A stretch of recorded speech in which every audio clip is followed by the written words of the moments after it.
BJP द्वितीय पर्याय प्रार्थी तालिका चूड़ांत शीघ्र जारी हेब 100 जणिया लिस्ट। बीजेपी रे टिकेट कसरत बीजेडी आगुआ विधानसभा प्रार्थी घोषणा करी पादे आगे अच्छी।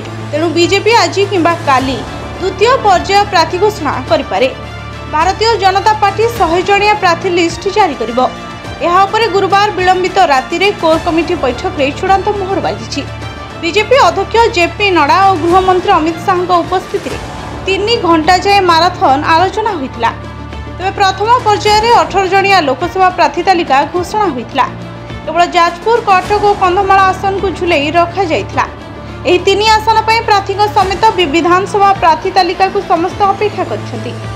प्रार्थी तालिका चूड़ांत करने को बीजेपी राज्य सभापति मनमोहन सामल और राज्य संगठन संपादक मानस महांती दिल्ली जाइछंती। गुरुवार अपराह्न दिल्ली स्थित बीजेपी मुख्यालय में भर्तृहरि और सिद्धांत मिश्रण पर्व पर संध्यारे कोर कमिटी बैठक बसला।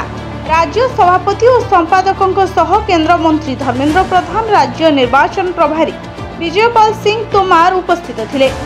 संध्यारे नड्डा सहित दीर्घ समय जाए प्रार्थी तालिका उपर आलोचना होता।